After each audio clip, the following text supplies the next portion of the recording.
About enrolling at your college. Sir, give us your name. Give us also what you'd like to study and any other things that are interesting about study. Hi, my name is Sheree. I am studying biochemistry, and I would love to become a surgeon when I grow up.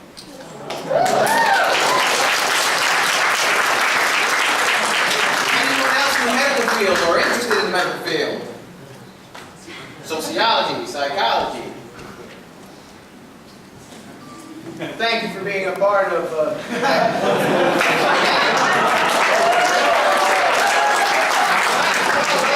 Campus for Christ Company to perform Broken Pieces and Be My Rescue. Another round of applause for the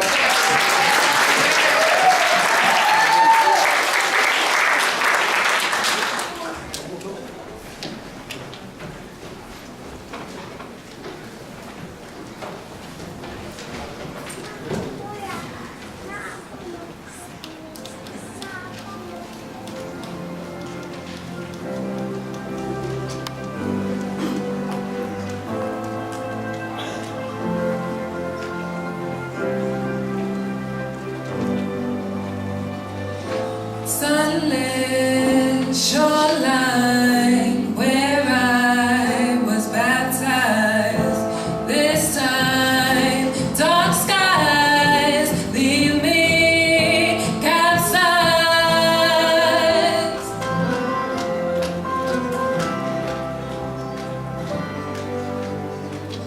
Some storms claim you, some will rename you. My hands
something far greater.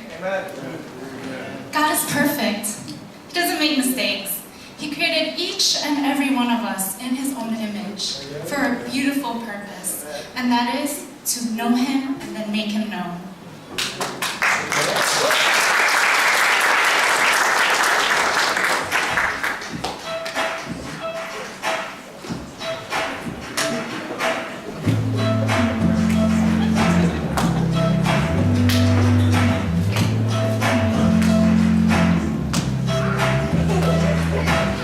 You're not an accident, not a mistake. You were only created for something far greater. You may not see it yet, but you're beautifully made. There's a reason you're alive on this day. It doesn't matter where you are or where you've been. He's looking for someone like you, someone like me.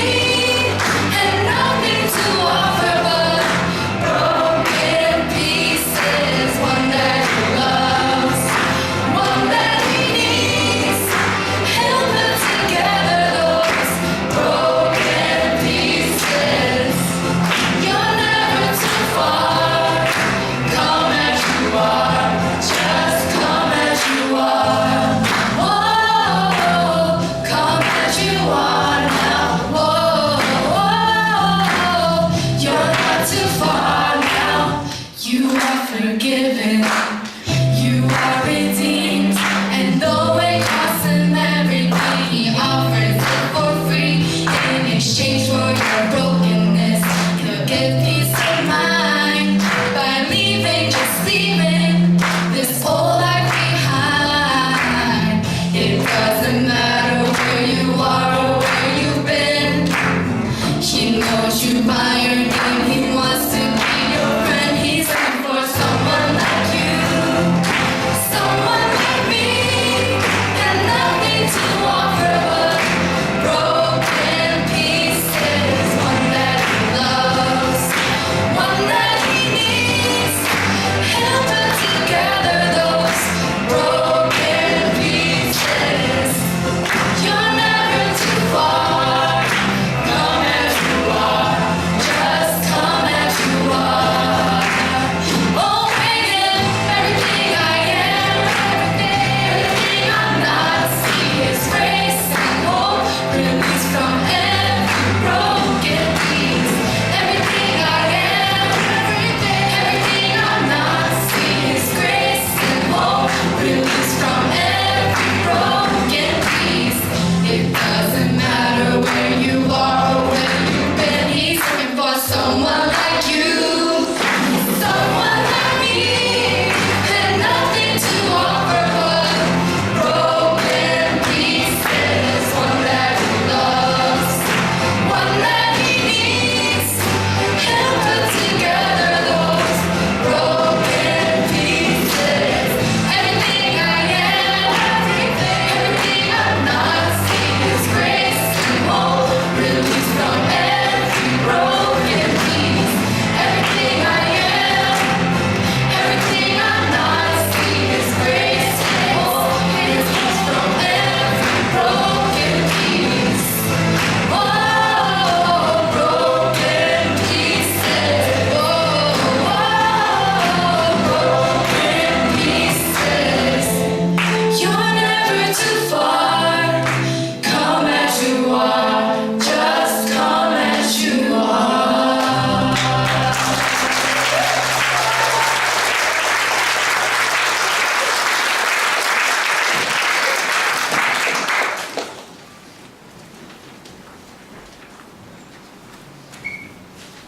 Thank you, Campus for Christ Company.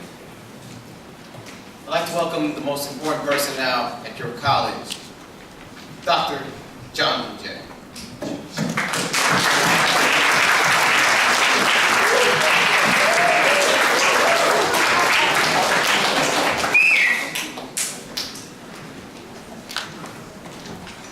How's everyone doing this evening? Good! I welcome all of you. You see, in the world of academia, we're deeply indebted to the people who are always in search for knowledge and truth. You see, without knowledge, truth is elusive. And without truth, there is no knowledge. And without these two, there is no love. You see, America's newest prophet, the Black Eyed Peas, wrote this song, prophetic song. There they are. And when I was coming up, and my secretary told me, Dr. Lise, if you're going to read off just the song lyrics, at least you got to put your hands like this and keep digging like this. So here you go.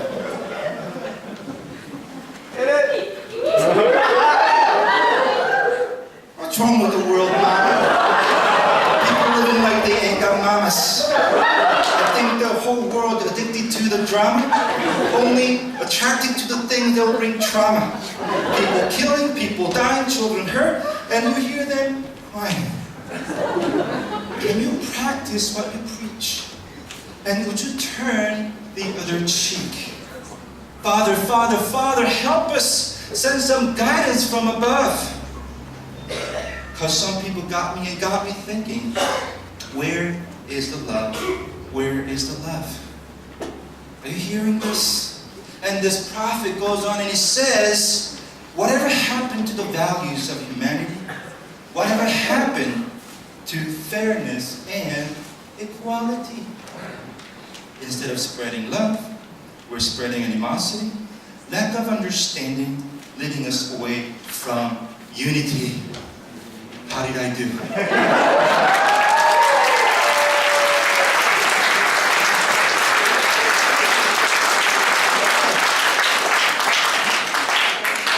See, the real ideology behind these lines, this prophecy, comes from these lines. The truth is kept secret. It's kept under the rug. If you never know truth, you never know love. Ladies and gentlemen, with all our intellectual, social, ethnic, political, and cultural diversity, we can come as one in unity. Unity in diversity. That's where the word university comes from. Et pluribus unum. You see, we can be one in finding truth. Now, without further ado, I'd like to introduce our special distinguished speaker. And some people call him the C.S. Lewis of our time. He's an apologist, an evangelist who travels around the world and even dialogue with extremist groups in the Middle East. He is senior research and honorary professor at Oxford University. And he is a philosopher, an author, and a good husband and father of 2 beautiful daughters and a brilliant son. He is also a personal friend of Dr. Billy Graham. And everyone, please stand up from your seat and let's give him a warm round of applause and welcome Dr. Ravid Ragajayas.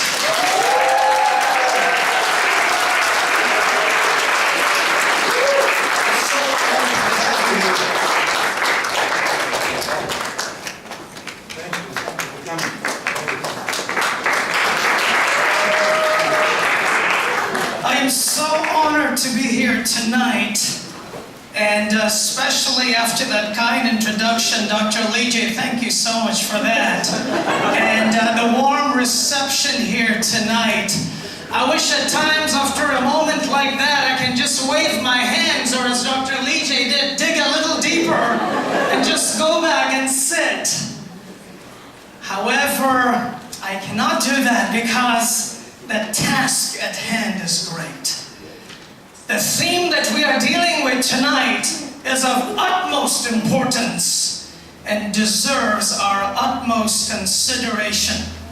You know, I just have been on the road, the last 364 days I'm on the road. And I just came back from the University of Jakarta in Indonesia. Before that I was in the Philippines. And before that I was in Thailand. And then went to India, my homeland. and I've been so looking forward to this time together tonight. Once again, ladies and gentlemen, here at your university, thank you for this privilege. We're dealing with the theme of truth.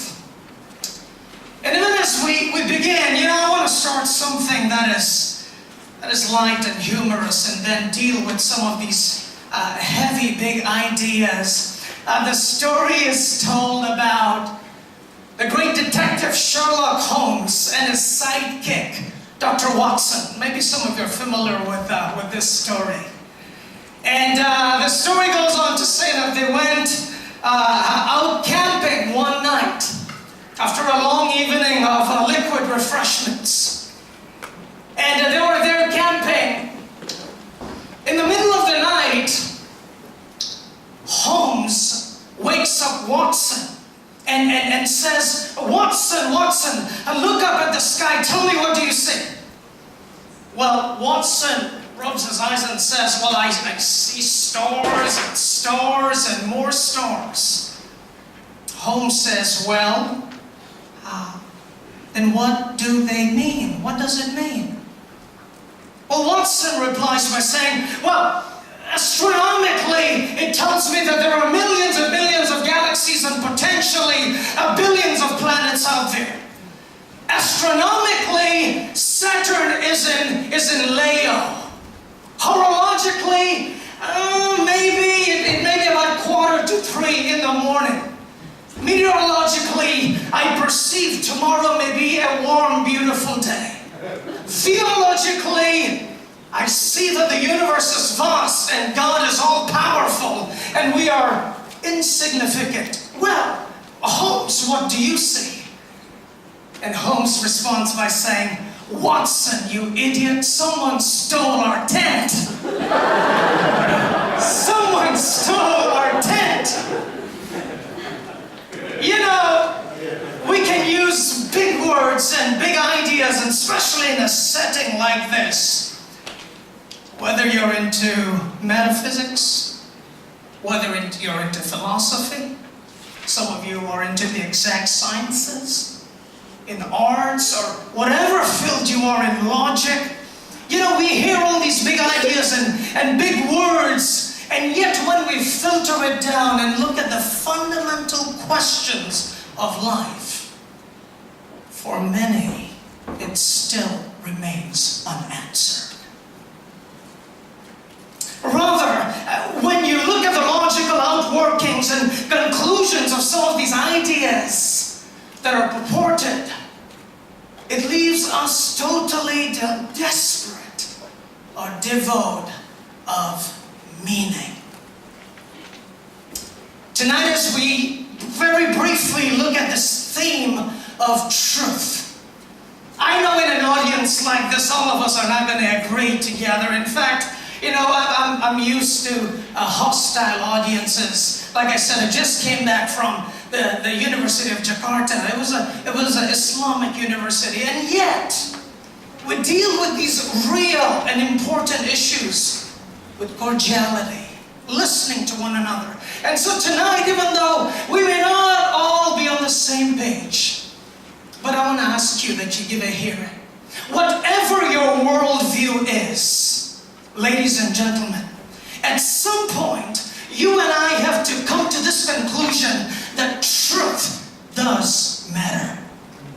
That truth does matter, especially when you are on the receiving end of a lie. Especially when you are on the receiving end of a lie. Let me quote for you some words here. Listen to what Winston Churchill said. He says, the truth is the most valuable thing in the world. Indeed, it is so valuable that it is often protected by a bodyguard of lies. He was talking in the context of war. The truth is the most valuable thing in the world.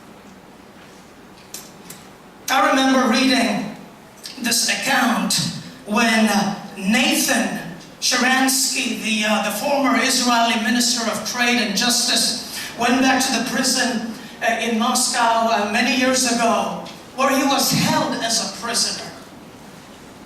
And he went back there to Moscow with his wife, and went back to the prison cell where he had spent many years, tortured. And this time the Russian government had allowed him to come back, so he went with his wife. And he told his wife, as they sat in that little cell where he had spent many years, "It was here that I actually discovered my soul."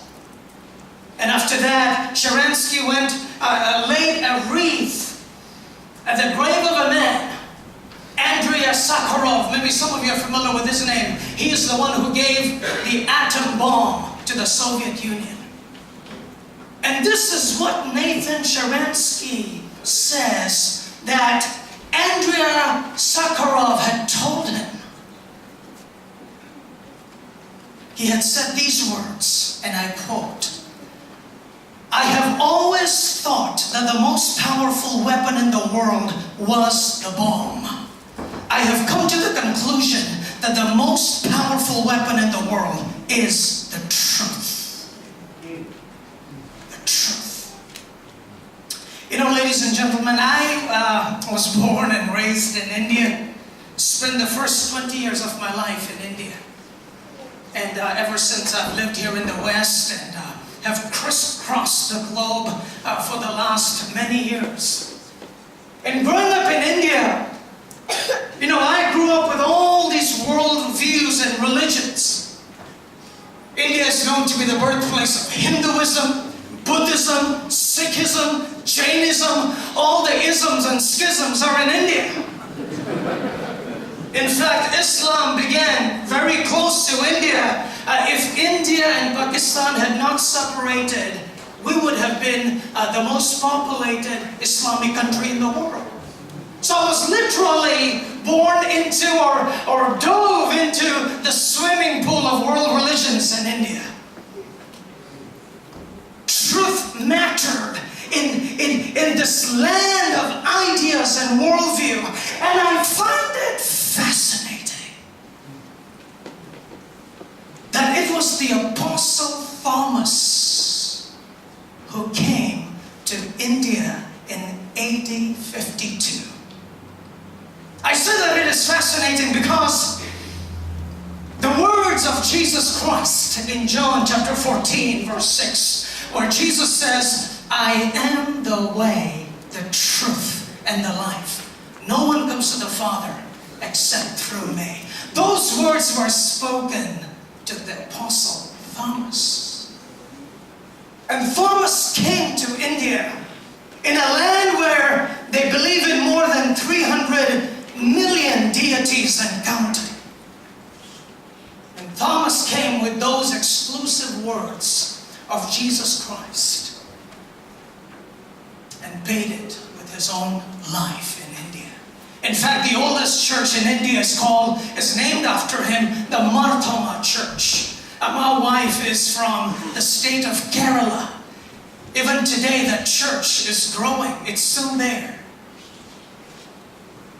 Here was this apostle who brought the exclusivity of the message of Jesus Christ in a land full of religions. Now, ladies and gentlemen, I do want to mention to you this. Every religion at its root is exclusive or claims exclusivity.